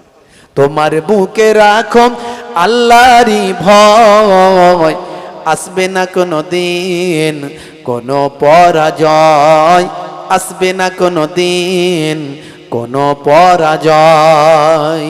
বলুন না সুবহানাল্লাহ, জোরে হবে না। হারাম হালাল জেনে সরল সত্য মেনে নিষিদ্ধ সব ছেড়ে উঠুক জীবন বেড়ে। হারাম হালাল জেনে সরল সত্য মেনে নিষিদ্ধ সব ছেড়ে উঠুক জীবন বেড়ে। যাবে তুমি জান্নাতে, যাব ছিল স্বপ্ন তোমার, তোমার বুকে রাখো আল্লাহরই ভয়, আসবে না কোনো দিন কোনো পরাজয়, আসবে না কোনো দিন কোনো পরাজয়। বলুন না সুবহানাল্লাহ, জোরে হবে না। বন্ধুরা আমার, তরুণ যুবকেরা আমার, যদি আপনি আল্লাহর হয়ে যান আল্লাহ আপনার হয়ে যাবে। কিতাবের মধ্যে দেখতে পাওয়া যায় মাল্লাহুল মাওলা ফালাহুল কুল। বান্দা যখন আল্লাহর হয়ে যায়, কুল মাখলুকাত তার গোলাম হয়ে যায়। মান কানা লিল্লাহি কানা আল্লাহু লাহু, যে বান্দা আল্লাহর হয়ে যায় স্বয়ং আল্লাহ তার হয়ে যান। হে তরুণ যুবকেরা, হে আমার মুরব্বিয়ানেরা, শুনে রেখে দেন, যখন কোনো বিপদ আসে ভাইরা আমার, তরুণ যুবকেরা, যখন কোনো বিপদ আসে, যখন কোনো গজব আসে, আমরা সেটা গজব মনে করি, বিপদ মনে করি। তবে মনে রাখবেন, বেঈমানদের জন্য কোনো বিপদ আসলে সেটা হয় গজব। বেঈমানদের জন্য কোনো আল্লাহর পক্ষ থেকে কোনো যখন আঘাত আসে সেটা হলো গজব। আর যদি সেই আঘাতটা ইমানদারদের জন্য হয় সেটা হলো আল্লাহর রহমত। সেই রহমতের মাধ্যমে আমার আল্লাহ তাদের সম্মান ইজ্জতকে বাড়িয়ে দেন। বন্ধুরা আমার, তরুণ যুবকেরা আমার, আজকে ফিলিস্তিনের জমিনে তাকিয়ে দেখুন, প্রায় 36,000 মানুষ শহীদ হয়েছে। আপনি কি বলবেন গজব নাকি? না না না, আপনি এটা গজব বলতে পারবেন না। বন্ধুরা আমার, দুবাইয়ের বুকে বিশাল বন্যা হলো, আপনারা দেখেছেন ভাই আমার, 8,500 কোটি টাকা তাদের ধ্বংস হলো, বহু মানুষ মারা গেল। আপনি এটাকে কি বলবেন? দুবাইয়ের বুকে কে নামাজি ছিল না? দুবাইয়ের বুকে কি আল্লাহওয়ালা মানুষ ছিল না? ফিলিস্তিনের জমিনে এত মানুষ শহীদ হলো, তাদের মধ্যে কি নামাজি ছিল না? বড় বড় নামাজি, তাদের ঈমানের তেজ আমাদের থেকে অনেক বেশি। তারা বাইতুল মুকাদ্দাসের জন্য লড়াই করে যাচ্ছে, কিন্তু তারা যে শহীদ হচ্ছে, হে তরুণ যুবকেরা, সাহাবাদের থেকে ভালো মানুষ এই পৃথিবীর জমিনে ভাই আমার, নবীরা ছাড়া, রাসূলরা ছাড়া সাহাবাদের থেকে ভালো মানুষ কি আর কেউ হতে পারে? না না, কত সাহাবী কত নির্মমভাবে শহীদ হয়েছিলেন, কথা ঠিক না ভুল? হযরতে আব্বাস রাদিয়াল্লাহু তাআলা আনহু, আল্লাহর নবীর সাহাবী, হযরতে ভাই আমার, তারা শহীদ হয়েছিলেন। হযরতে আলী মুর্তজা কারামাল্লাহু ওয়াজহুহু, তিনিও শহীদ হয়েছিলেন। হযরতে ওমর ফারুক রাদিয়াল্লাহু তাআলা আনহু, তিনিও শহীদ হয়েছিলেন, কথা ঠিক না ভুল? হযরতে হামজা রাদিয়াল্লাহু তাআলা আনহুর কলিজাখানাকে বের করে নিয়ে চিবিয়েছিল হিন্দা, কত মর্মান্তিক ভাবে তাকে শহীদ করা হয়েছিল। ভাইরা আমার, তরুণ যুবকেরা আমার, হে আমার মুরব্বিয়ানেরা, শুনে রেখে দিন বাবা, আল্লাহ তাদের উপর রাজি, রাদিয়াল্লাহু আনহু ওয়া রাদু আনহু, আল্লাহ তাদের উপর রাজি, তারাও রাজি।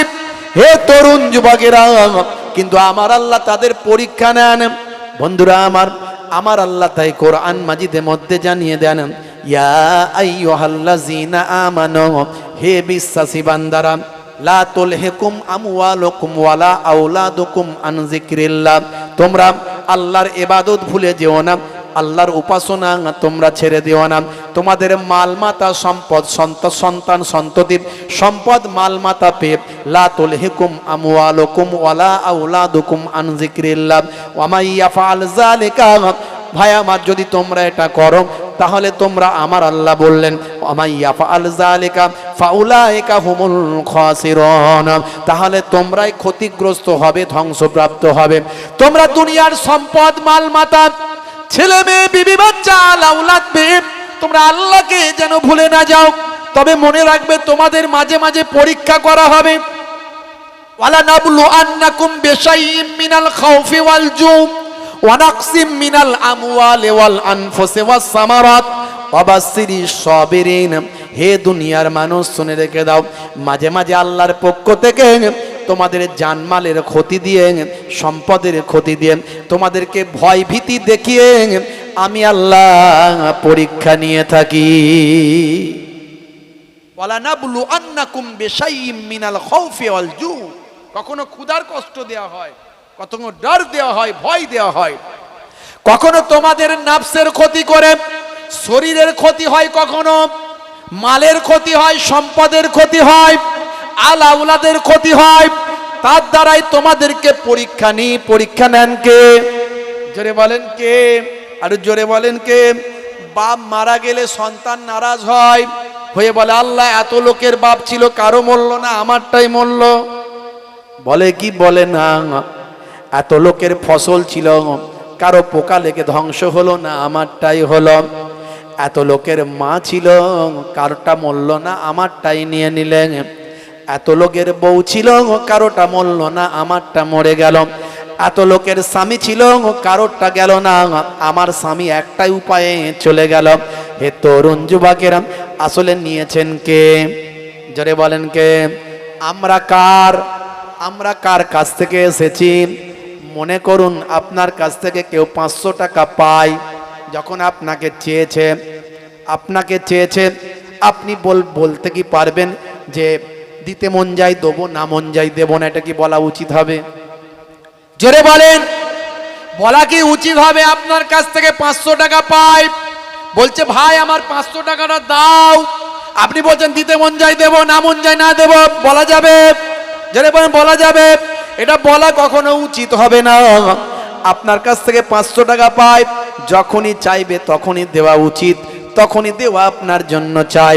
আমার আল্লাহ আপনাকে আমাকে বাপ দিয়েছেন, মা দিয়েছেন, সন্তান দিয়েছেন, ছেলে দিয়েছেন, কাজ কারবার দিয়েছেন। যখনই নেবেন তখনই খুশি মনে দিতে হবে। কথা ঠিক না বল? বন্ধুরা আমার, তরুণ যুবকেরা আমার, এই যে ইরানের প্রেসিডেন্ট মারা গেল, শহীদ হলো, দেখেছেন আপনারা? আল্লাহ তাকে কবুল করেছেন হয়তো, তাই তিনি শাহাদাতের মৃত্যু দিয়েছেন। দেখেছেন বাবা, শহীদ হয়ে গেল ইরানের প্রেসিডেন্ট। ভাই আমার, ফিলিস্তিনের মুসলমানগুলোকে, ভাই আমার, ইসরায়েল 35,000 36,000 মুসলমানকে, নিরীহ নিরস্ত্র মানুষকে শহীদ করেছে। নিরীহ মানুষগুলোকেও তারা শহীদ করেছে। হামাসের সঙ্গে পেরে উঠছে না, হামাসের সঙ্গে লড়াই করে জিততে পারছে না। এত বড় শক্তিশালী দেশ বলে, পৃথিবীর নাকি সেরা দেশের মধ্যে তারা একটা দেশ, কিন্তু হামাসের মতো একটা সাধারণ ছোট্ট একটা স্বাধীনতাকামী সংগঠনের সঙ্গে লেগে পারেনি। ভাই আমার, সেই রাগেতে ওপর থেকে বোমা ফেলে নিরীহ নিরস্ত্র সাধারণ মানুষগুলোকে তারা ফুলের মতো ছোট ছোট বাচ্চাগুলোকে তারা শহীদ করছে, নরনারীগুলোকে তারা শহীদ করছে। ভাই আমার, বৃদ্ধ বৃদ্ধা নিরস্ত্র মানুষগুলোকে তারা শহীদ করছে। হে তরুণ যুবকেরা, এর বিরুদ্ধে সবচেয়ে বেশি গর্জন করছিল যে দেশটা, সেই দেশটার নাম হলো ইরান। আকীদাগত মাসালাগত আমাদের সঙ্গে কিছু তফাৎ থাকতে পারে, কিন্তু তারা আল্লাহ মানে, নবী মানে, ভাই আমার, মৌলিক বিষয়ে তাদের সঙ্গে মিল। সমস্ত বিশ্বের মুসলমান একে অপরের ভাই। যদি আমার আল্লাহকে না মানে, সে তাহলে আমার আর কলেমার ভাই হবে না, রক্তের ভাই হবে। যদি সে আমার নবীকে না মানে, তাহলে সে আমার কলেমার ভাই হবে না, রক্তের ভাই হবে। মনে রাখবেন, সারা বিশ্বের মানুষ আপনার আমার রক্তের ভাই।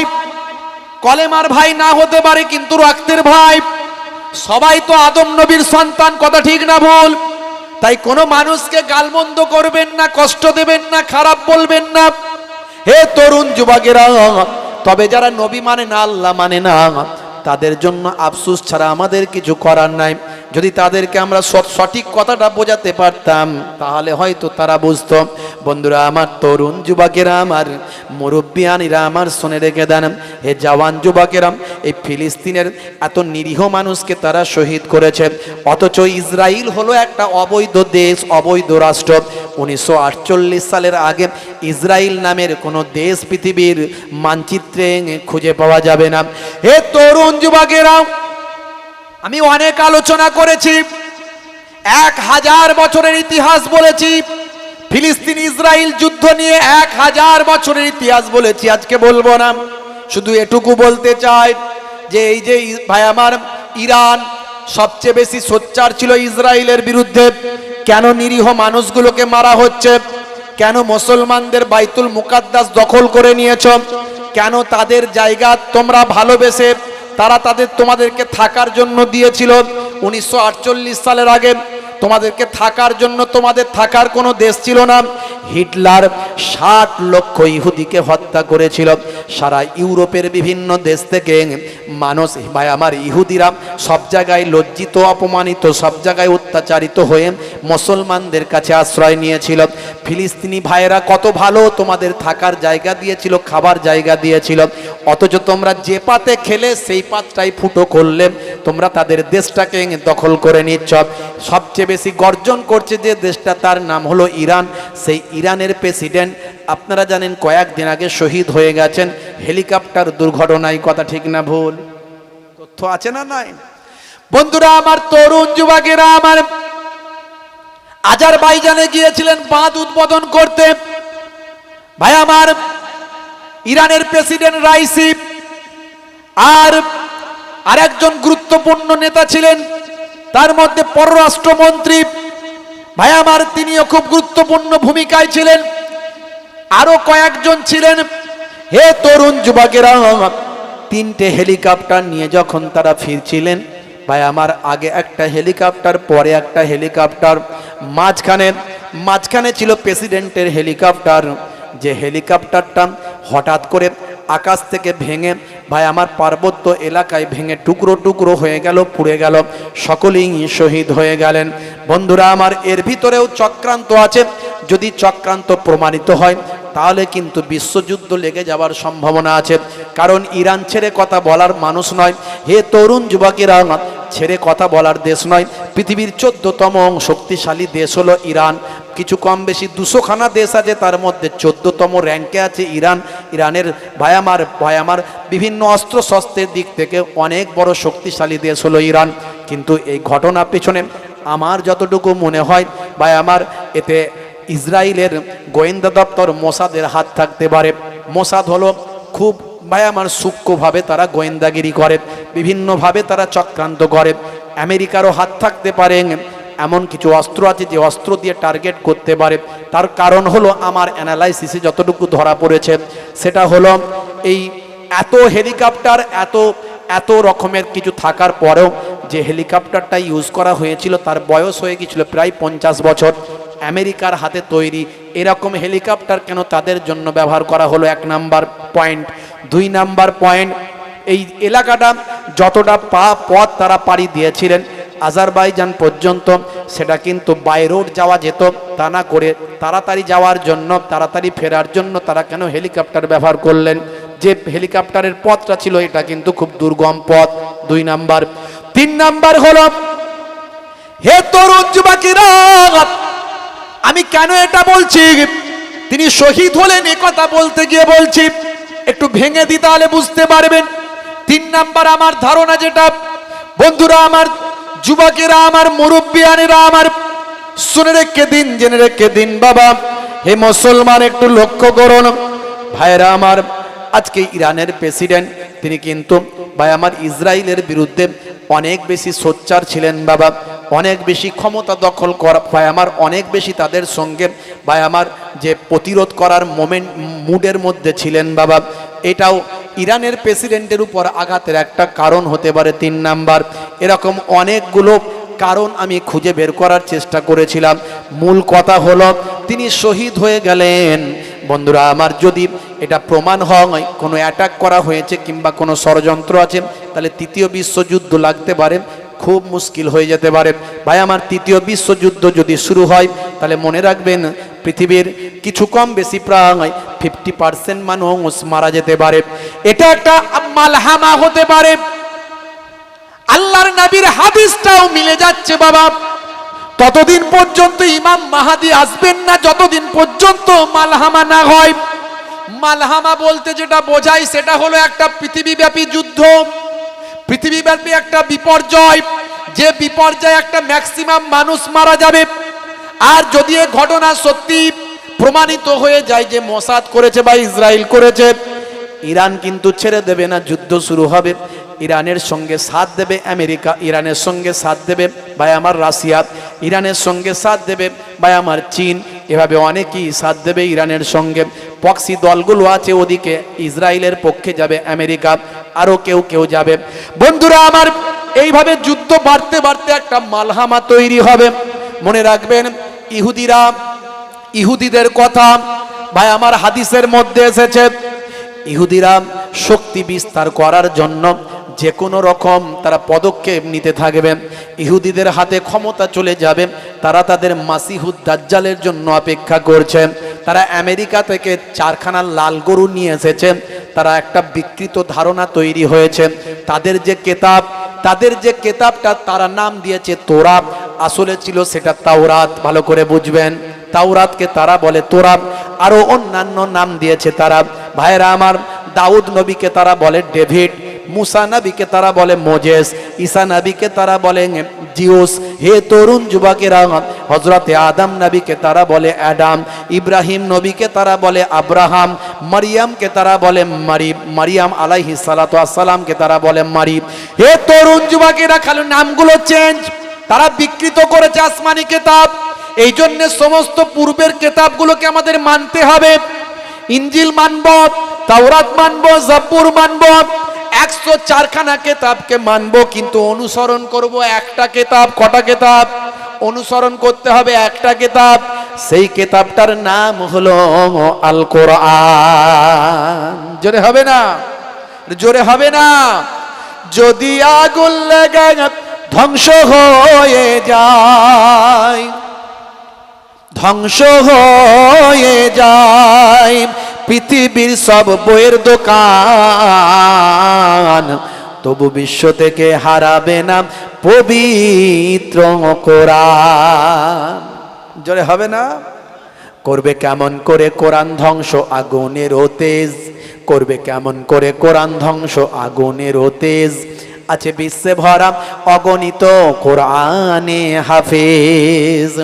তারা ছাপি আসমানি গ্রন্থ, তারা ছাপি আসমানি গ্রন্থ, বাঁচাবে ইসলামের সম্মান, তবু বিশ্ব থেকে হারাবে না পবিত্র কোরআন। বন্ধুরা আমার, তরুণ যুবকেরা আমার, ইহুদিরা সারা বিশ্বকে কন্ট্রোল করতে চায়, হয় প্রচ্ছন্নভাবে, অপ্রকাশ্যভাবে, না হলে প্রকাশ্যভাবে। ভালো করে দেখুন, সারা বিশ্বকে কিন্তু তারা ইকোনমিক্যালি ভাই আমার তারা কিন্তু কন্ট্রোল করছে। সামান্য একটা বাড়িতে আপনি কোল্ড ড্রিঙ্কস খাবেন, সেটাও কিন্তু ভাই আমার সেখান থেকে একটা পয়সা কিন্তু ইহুদিদের অ্যাকাউন্টে যাচ্ছে, ইসরায়েলের অ্যাকাউন্টে যাচ্ছে। সামান্য বাড়িতে আপনি ভাই আমার বাড়ির বাথরুমের আপনি যে সমস্ত মালপত্রগুলো কেনেন, সাবান কেনেন, শ্যাম্পু কেনেন, তারও একটা পার্সেন্টেজ কিন্তু তারা কন্ট্রোল করছে। হে তরুণ যুবকেরা, ইকোনমিক্যালি অর্থনৈতিকভাবে সারা বিশ্বকে তারা কন্ট্রোল করে ফেলেছে এই অল্প কিছু বছরের মধ্যে। বন্ধুরা আমার, তরুণ যুবকেরা, এবার তারা চায় সারা বিশ্বকে ভাই আমার প্রত্যক্ষভাবে তাদের উপর রাজত্ব করতে, সারা বিশ্বকে প্রত্যক্ষভাবে কন্ট্রোল করতে তারা চায়। এরই জন্য তারা মাসিহুদ দাজ্জালের জন্য অপেক্ষা করছেন। আর মাসিহুদ দাজ্জাল তারা আসবে বলে মনে করে। তাদের এই তোরার মধ্যে বিকৃত করা হয়েছে, লাল গরুর কথা বলা হয়েছে, যে লাল গরুর কথা আমার আল্লাহ কোরআনেও জানিয়েছেন। মনে রাখবেন যে গরুর সম্পর্কে যে বিবৃতি আছে তারা সেটা বিকৃত করে ফেলেছেন। তারা বলেন লাল গরু যদি জবাই করা হয় তারপরেই নাকি তাদের মাসি আসবেন। তাদের মাসি হলেন মাসিহুদ দাজ্জাল বলা হয়, যে দাজ্জালের সঙ্গে ভাই আমার ইসরায়েলের প্রথম সারির পত্রিকায় নিউজ হয়েছে, তাদের ধর্মযাজকের সঙ্গে নাকি দাজ্জালের কথাও পর্যন্ত হয়ে গেছে। সে এখন দাজ্জাল ছাড়া পায়নি, ছাড়া পাবে। এই ঘটনাগুলো ঘটলে থার্ড টেম্পল যদি তৈরি করা হয়, মসজিদে আকসা যদি ভেঙে দেওয়া হয়, হে তরুণ যুবকেরা, হে আমার মুরব্বিয়ানেরা, তুব্বাতুস সাখরা, যে জায়গা থেকে আমার আপনার নবী মেরাজে গিয়েছিলেন, মেরাজে গিয়েছিলেন আপনারা জানেন। আমার আল্লাহ কোরআন মাজিদে বলেছেন, সুবহানাল্লাযী আসরা বিআবদিহি লাইলাম মিনাল মাসজিদিল হারাম ইলাল মাসজিদিল আকসা। আমার আল্লাহ বলেন, আমি মসজিদে হারাম থেকে মসজিদে আকসা পর্যন্ত রাতের বেলা আমার বন্ধু আমার পয়গম্বরকে আমি পৌঁছে দিলাম। হে তরুণ যুবকেরা, মেরাজটা হয়েছিল, এটা হয়েছিল বোরাকে চড়ে। বারকুন মানে হলো বিদ্যুৎ, বারকুন মানে হলো নূর, বারকুন মানে হলো আলো, বারকুন মানে হলো লাইট। আল্লাহর নবী লাইটে চেপে গিয়েছিলেন। ভালো করে ভাবুন, যারা বলে নবী আমাদের মতো মানুষ, ভাবুন তো দেখি লাইটের উপর কোনো মানুষ কখনো চাপতে পারে কিনা? নবী মানুষ কিন্তু আমাদের মতো নয়, নূরওয়ালা মানুষ। ভালো করে বুঝবেন, আমার নবী নূর ছিলেন, লাইট ছিলেন, তাই লাইটের উপরে নবী বসতে পেরেছিলেন। জোরে বলুন সুবহানাল্লাহ। কারণ বারকুন মানে হলো বিদ্যুৎ, যে বোরাক মানে অনেক অনেক বিদ্যুৎ, এই বোরাকটা হলো বহুবচন, বুঝতে পারছেন? মানে অনেক অনেক বিদ্যুৎ। তাই যতদূর পর্যন্ত চোখ যায় বোরাকের এক কদম হয়। জোরে বলুন সুবহানাল্লাহ। যতদূর পর্যন্ত চোখ যায় বোরাকের এক কদম, সেটা বুঝতে পারছেন ভাইরা আমার? তাহলে সেই বোরাক মানে হলো বিদ্যুৎ, অনেক বিদ্যুৎ, অনেক লাইট। লাইটের উপরে কোনো মানুষ বসতে পারবে? পারবে? যারা বলে নবী আমাদের মতো মানুষ, কত বড় মূর্খের স্বর্গে বাস করি বলুন তো। আমাদের মতো মানুষ নয়, মানুষ কিন্তু আমাদের মতো নয়। কারণ নবী মেরাজে গিয়েছিলেন, বোরাকে চড়েছিলেন। রাসূল যখন হাঁটতেন মাথার উপরে এক টুকরো মেঘ ছায়া করত, রাসূলের ঘামটা মুশকে আম্বারের খুশবু হয়ে যেত। এই যে সব এখন বেরিয়েছে না, হ্যাঁ, আগে রাজমিস্ত্রির কাজ করতো, এখন শায়েখ হয়ে গেছে। এসব নবীর রাসূলের মর্যাদা এরা কি বোঝে? কথা ঠিক না ভুল? আগে মোবাইল রিপেয়ারিং এর কাজ করতো, এখন বড় শায়েখ হয়ে গেছে, খালি ফতোয়াবাজি করছে। এরা রাসূল আমাদের মতো মানুষ, নবী নাকি মরে শেষ। বলুন না নাউজুবিল্লাহ। ঈমান চলে যাবে, বরবাদ হয়ে যাবে। নবী আমার বোরাকে চড়ে গিয়েছিলেন। এই প্রমাণ কি? বানানো গল্প বলছি না, আল্লাহর কোরআন খুলুন। আল্লাহর কোরআন বলছে, আমি আমার নবীকে সুবহানাল্লাযী আসরা বিআবদিহি লাইলাম মিনাল মাসজিদিল হারাম ইলাল মাসজিদিল আকসা। আমি আল্লাহ মসজিদে হারাম থেকে মসজিদে আকসা পর্যন্ত রাতের বেলা আমার পয়গম্বর আমার নবীকে, আমার বন্ধুকে আমি আল্লাহ শায়ের করালাম। জোরে বলুন সুবহানাল্লাহ। তুব্বাতুস সাখরা, সেখানে একটা পাথর আছে, যেখানে পা দিয়ে আমার নবী আমার রাসূল কুদরতি ক্ষমতায় বোরাকে চড়ে ঊর্ধ্বগমন করেছিলেন।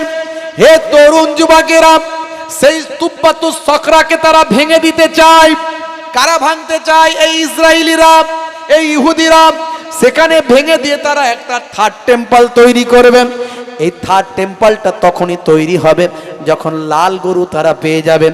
যে লাল গরু তাদের তোরার মধ্যে আছে, তারা বিকৃত করেছে। আগেই বলেছি তাওরাতে এটা নাই, তাওরাতে অন্য কথা, সেটাকে বিকৃত করে তারা বলেছেন মাসিহুদ দাজ্জাল তখনই আসবে যখন লাল গরু তারা নাকি বলি দেবেন, লাল গরু নাকি জবা করবে, জবা করে সেটাকে আগুনে ভস্ম করে দেওয়া হবে, আগুনে জ্বালিয়ে দেওয়া হবে, ভস্ম করে দেওয়া হবে। হে তরুণ যুবকেরা, তারপরে থার্ড টেম্পল তৈরি করবেন। থার্ড টেম্পল তৈরি করার পরেই নাকি তাদের মাসিহুদ দাজ্জাল আসবে। মাসিহুদ দাজ্জাল, বন্ধুরা আমার, সেই দাজ্জালের কথা আমরা পড়েছি। দাজ্জাল আসবে, পরীক্ষা করবে, ঈমানদারদেরকে বলবে আমার ভক্ত হও, আমাকে আল্লাহ বলে মানো। তার একটা চোখ অন্ধ হবে, একটা চোখ কানা হবে, আর কপালে লেখা হবে কাপ আলিফ ফারা, কাপ আলিফ ফেরে কাফের। পরিষ্কার, যারা ঈমানদার, পড়াশোনা জানুক বা না জানুক, তারা জানতে পারবে এই হলো সেই দাজ্জাল যার কথা আল্লাহর নবী হাদিস পাকের মধ্যে বলেছেন। দাজ্জাল কিন্তু একটা কাজ একবার করে দেবেন, আকাশ থেকে বলবে পানি হও, পানি হয়ে যাবে, দ্বিতীয়বার আর পারবে না। মাটি থেকে বলবে জমিন থেকে গাছ বেরিয়ে ফল হয়ে খাইয়ে দাও, খাইয়ে দেবে, ফল তৈরি হয়ে যাবে, দ্বিতীয়বার কিন্তু পারবে না। যদি দাজ্জালকে বাবা ভাই আমার কেউ না মানে, তাকে হত্যা করবে, হত্যা করে তার জাহান্নামে দেবে, তার জাহান্নামটা আল্লাহর কুদরতি জান্নাত হয়ে যাবে। বন্ধুরা আমার, তরুণ যুবকেরা আমার, দাজ্জাল আসার পরে 40 দিন সে রাজত্ব করবে, সারা বিশ্বে রাজত্ব করবে। তার একটা দিন হবে, একটা দিন হবে ভাইরা আমার, হে তরুণ যুবকেরা, হে আমার মুরব্বিয়ানেরা, শুনে রেখে দিন বাবা, জেনে রেখে দেন, একটা দিন হবে 1000 বছরের দিন ভাই আমার সমান। হে তরুণ যুবকেরা, মানে একটা দিন হবে অনেকগুলো দিনের সমান, বিরাট বড় দিন হবে তার এক প্রথম দিন, তারপরের দিন থেকে কমতে শুরু করবে, এইভাবে 40টা দিন মানে অনেক দিন রাজত্ব করবে বাবা। তারপরেই আমার আল্লাহ ইমাম মাহদিকে পাঠিয়ে দেবে। এখন দেখেন না, ঘন ঘন মোবাইল করলে ইমাম মাহাদি পাওয়া যায়, বলে ইমাম মাহাদি এসে গেছে। মুর্শিদাবাদের দিকেও নাকি ইমাম মাহাদি বেরিয়েছিল কিছুদিন আগে, বলছে আমি ইমাম মাহাদি, বুঝতে পারছেন? হ্যাঁ, পাকিস্তানে তো এমন ইমাম মাহাদি বেরিয়েছে, বেরিয়ে বিরাট বিরাট সে ফতোয়া দিচ্ছে, বলছে ভবিষ্যৎবাণী করে দিচ্ছে এখন থেকে। না আছে দাড়ি, না আছে মোচ, পুরো একদম ক্লিন শেপ, মানে একদম চকচকে ঝকঝকে, মাথার চুলগুলো কিছু কমে গেছে, টাক মতো হয়ে গেছে, প্যান্ট শার্ট পরা, সে নাকি ইমাম মাহাদি হয়ে গেছে, বুঝতে পারছেন? হ্যাঁ, ইমাম মাহাদি বেরিয়েছে। এসব ভাণ্ড, এসব ভাউতা, এসব 2 নম্বরই জালি। মনে রাখবেন, ইমাম মাহাদি তিনি কখনো নিজের কথা পরিচয় দেবেন না যে আমি ইমাম মাহাদি। ইমাম মাহাদিকে মানুষ চিনতে পারবে যখন কাবা ঘরটা তিনি তওয়াফ করবেন, তার কালচার, তার ব্যবহার, তার ইবাদত, তার চেহারাখানা দেখে মানুষ বুঝতে পারবেন, রাসূলের হাদিসের সঙ্গে মিলে যায়, ইনিই হলেন সেই ইমাম মাহাদি। জোরে বলুন সুবহানাল্লাহ। আল্লাহর নবী বলেন ইমাম মাহাদি আসবে, সেই ইমাম মাহাদি হবে ফাতেমার বংশধরদের মধ্যে থেকে। জোরে বলুন সুবহানাল্লাহ। ইমাম মাহাদির নামটা হবে আমার নামে নাম, ইমাম মাহাদি হবে তার লাকাব, তাকে লোকে ইমাম মাহাদি বলে ডাকবে, এটা লাকাব, কিন্তু আসল নামটা হবে আমার নামে নাম। ইমাম মাহাদির আব্বার নামটাও হবে আমার আব্বার নামে নাম, বুঝতে পারছেন? ইমাম মাহাদির মায়ের নামটা হবে আমার মায়ের নামে নাম, অর্থাৎ ইমাম মাহাদি আমার খানদানের মধ্যে থেকে আসবে, বুঝতে পারছেন? অনেক ঘটনা, আমি বেসব কথায় যাচ্ছি না। আসল কথা হলো যেটা বলতে চাইছিলাম, একটা মালহামার দিকে যাচ্ছে। এই মালহামা যদি হয়ে যায়, মানে বিশ্বযুদ্ধ, যদি 3য় বিশ্বযুদ্ধ লেগে যায়, এই 3য় বিশ্বযুদ্ধে 50%-এরও বেশি মানুষ মারা যাবে, সমস্ত দেশ একটা একটা করে ইনভলভ হয়ে যাবে, আর সমস্ত ম্যাক্সিমাম দেশের কাছে পরমাণু অস্ত্র আছে। পরমাণু বোমা যখন চালিয়ে দেবে, কি হিরোশিমা নাগাসাকিতে ভাই আমার যে ঘটনা ঘটেছিল, পরমাণু বোমা পড়েছিল, তার থেকে আরো ভয়ঙ্কর যুদ্ধ হবে। সেখানে যে ক্ষতি হয়েছিল তার থেকে আরো ভয়ঙ্কর ক্ষতি হবে। ভাইরা আমার, আজও হিরোশিমা নাগাসাকির আকাশ দূষিত হয়ে গেছে, মানুষ জন্ম হলে এখনো বিকলাঙ্গ তৈরি হয়। ভাইরা আমার, সারা পৃথিবী অন্ধকার হয়ে যাবে, কিছুদিনের জন্য সূর্যের আলো পৃথিবীর মাটিতে আসবে না। যদি পরমাণু যুদ্ধ শুরু হয়ে যায়, সারা বাতাসটা, বায়ুটা বিষাক্ত হয়ে যাবে। এই বিষাক্ত বায়ু শ্বাস প্রশ্বাস নিয়ে মানুষ মারা যাবে, কিংবা বিকলাঙ্গ হবে, কিংবা তারা ধ্বংসপ্রাপ্ত হবে। এইভাবে সারা পৃথিবীর কিছু কম বেশি 50%-এরও বেশি মানুষ মারা যাবে। এই বিরাট মালহামা হবে, হাদিস থেকে প্রমাণ।